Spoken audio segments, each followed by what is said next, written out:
Alright, just pulled up to the theater. Gonna go see a movie called The Invitation. It's a new release, horror movie. I know nothing about it, other than the fact that it has not gotten great reviews. So, I'm not expecting much, but I'm ready to be pleasantly surprised. Let's do this.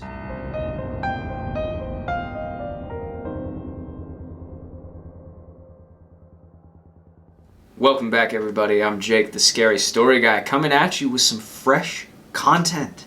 Oh yeah, piping hot. Speaking of hot, this is a movie all about hot vampires. What could possibly go wrong? I actually went into The Invitation having no idea at all that it was a vampire movie. I didn't look up the trailer or the plot or anything like that. I literally just saw a poster of it outside the theater and was like, oh, let's see that. Looking at the poster, I assumed it was a gothic ghost movie or some such thing, which I gotta be honest, I probably would have preferred. This movie's not very good, but I enjoyed it a lot more than I would have if I had seen the trailer, because I saw some people online afterward complaining that the trailer showed the entire movie, so I watched the trailer.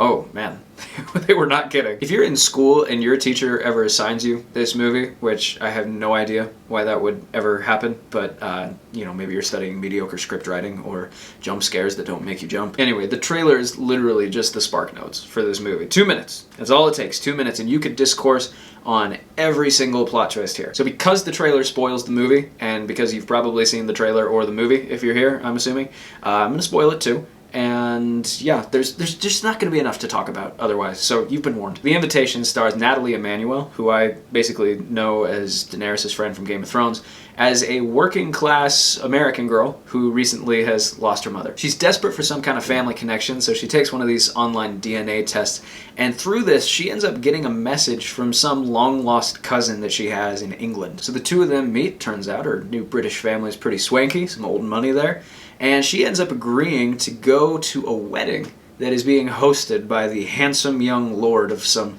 British countryside manor, who, as it turns out, is basically Dracula. Or maybe he's actually Dracula, I wasn't entirely clear on that. Anyway, these two spend 90% of the movie just smoldering at each other. She has no idea he's even a bad guy. And then the finale, which consists of him tricking her into marrying him, her becoming his new vampire bride, and then her betraying him and collapsing his entire centuries-old murder empire. That all takes place in this, last 20 minutes. Definitely some pacing issues here, and the funny thing is, the movie's actually probably the perfect length. They just really needed to speed up the exposition and take more time on the climax. Now, on the subject of climax, this movie is incredibly tame. You could watch this with your grandparents without blushing, which is not inherently a bad thing, right? I mean, some of my favorite horror movies of all time barely even warrant a PG-13, but I do find it a little strange that in a movie all about sexy bloodsuckers, there's almost no sex and almost no blood. It was clear the entire time that this movie was aiming at a PG-13 rating, complete with the obligatory, punchy one-liner F-bomb at the end. It's the sort of trying too hard line where you hear it delivered and immediately you're like, yep, this movie's PG-13, because they've only got one shot at nailing that F-word. They gotta make it count. And I meant what I said, right? I don't need blood and guts in all my horror movies, but overall, I just thought the insistence on a PG-13 really hampered this movie. Like, if I'm watching a vampire movie, I either want it to be this well-made, fleshed out, slow burn, kind of gothic drama, almost, or I want it to be campy, stylized, violent, screaming good time kind of movie. This was kind of the worst of both worlds, because it was slow and tame and frankly pretty campy in parts, but it wasn't well made, it wasn't fleshed out. I certainly wouldn't describe it as a screaming good time. And here's another thing to mention. PG-13 jump scares. Okay, when the scare results in violence, they're not good. They can be good in a PG-13, ghosty haunted house kind of movie, something like Insidious or The Woman in Black, because all you really need is a creepy atmosphere and a creepy image and it to just be there. But when the jump scare results in violence, for instance, a vampire suddenly attacking someone, it needs to be seen somewhat clearly in order to be jarring. And a PG-13 rating means you've got to cloak the brutality in so many shadows and jump cuts that it just loses all effect. I mean, honestly, half the scares in this movie, you just couldn't see shit. Come to think of it, there really was not a single scare in this movie that worked for me. Now, there is some good here. Let's start with the house, okay? Love a gothic manor. It's the perfect location for a horror movie. It is the platonic ideal of a horror movie setting is this mansion. I like the main vampire dude,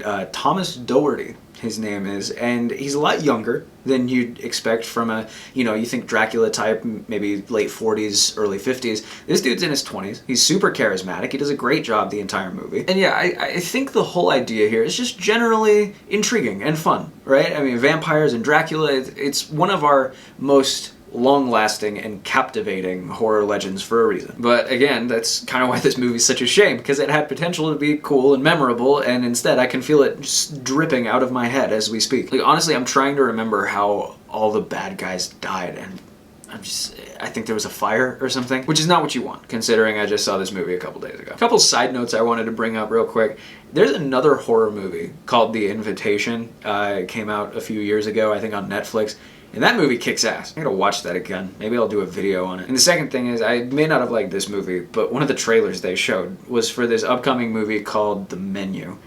And oh man, that looked good. No exaggeration, the 2 minutes of Menu trailer were the most enjoyable minutes I spent in the theater that day. I can't tell if it's a horror movie exactly, but oh yeah, I'm so there. Anyway, I'm giving The Invitation, the 2022 edition, 2 stars out of 5. And that's that. So if you need more horror content, you can check out my original scary stories in the description below. Can't say they're fresh and piping hot or whatever I said at the beginning of this video, because I never fucking write anymore, but they exist. And stay tuned for my next video, which I have decided is definitely going to be a review of the Superior Invitation movie. It's going to be great. So here's hoping you survive to see it.